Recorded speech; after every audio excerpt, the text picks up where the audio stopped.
Hello and welcome to Storytime with Mr. Ryan. We're starting to enter election season here in New Jersey, particularly the election for the governor. And you're going to start seeing a lot of political ads and a lot of political initiatives coming forth. So I thought it would be a good time to learn about the political process and how to enact political change. So today we read about Carl the complainer, who wants to enact political change on the small town municipal government level. And how does he do that? Through the use of a petition.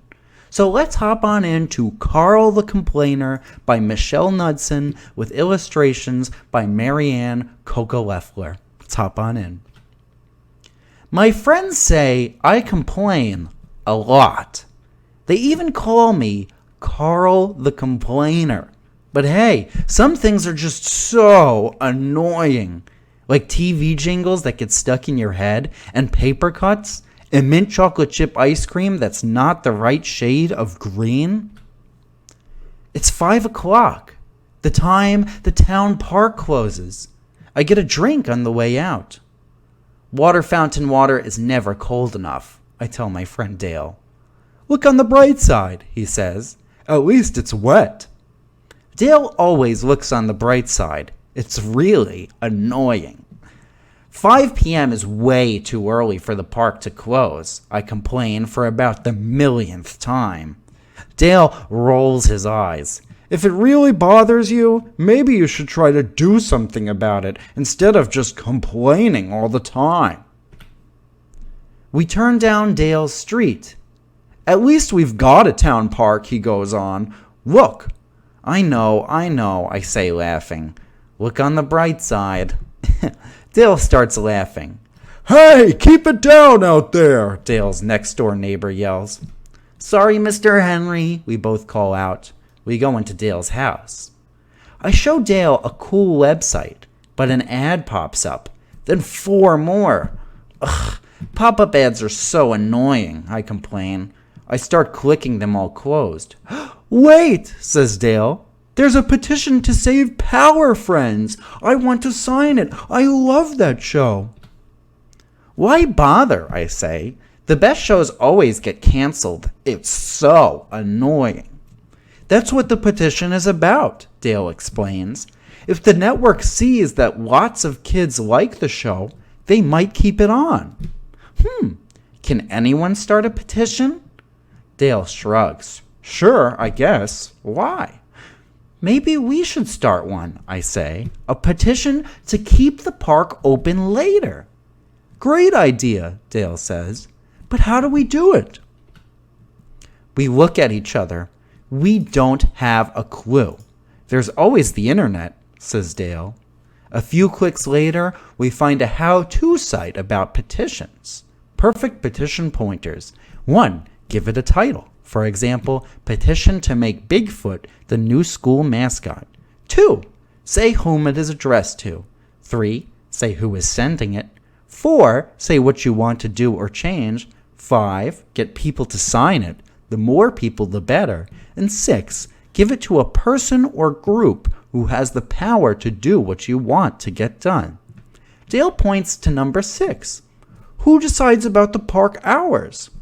I don't know, I tell him. So we go to the park and check out the sign. Hanford Town Council, I read. What's that? A woman hears me and turns around. It's a group of people who decide things for the town, she says.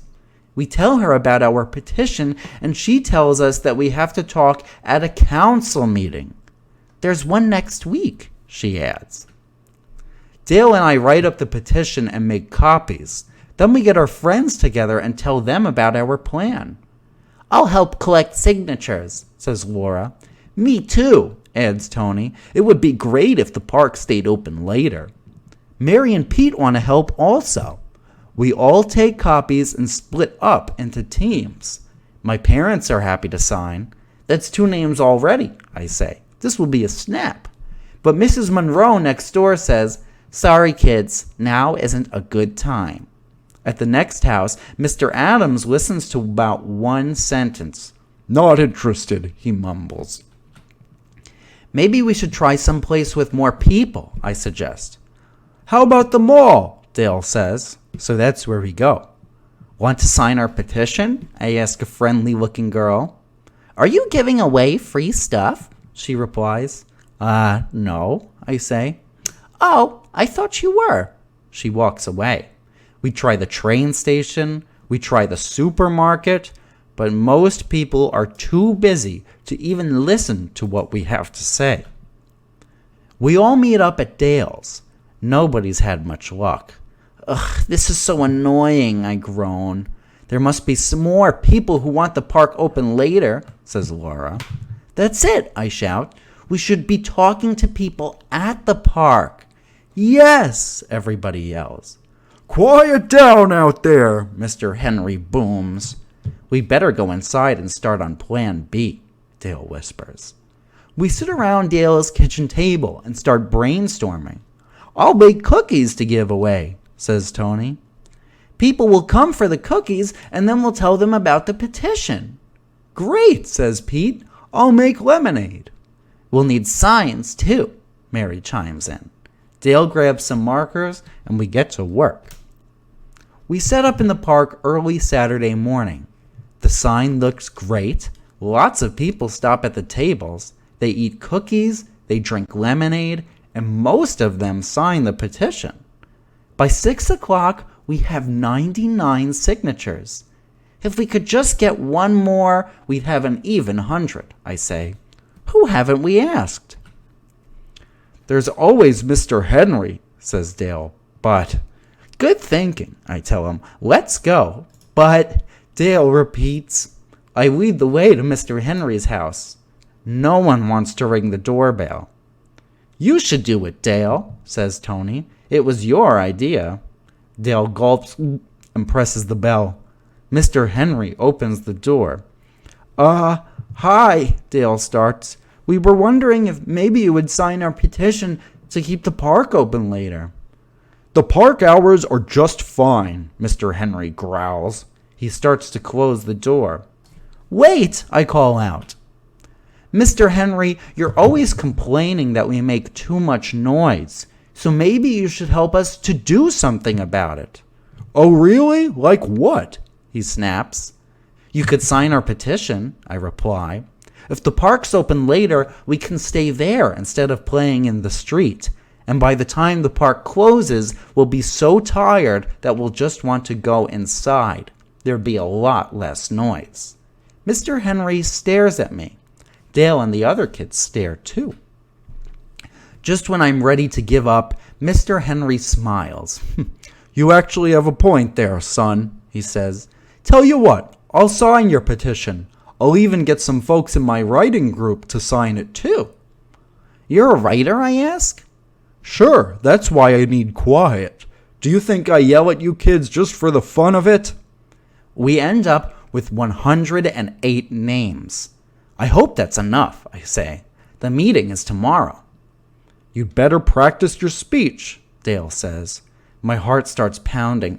I forgot I'd actually have to get up and talk in front of everyone. Don't worry, Dale tells me. You'll be great. You're the best complainer I know.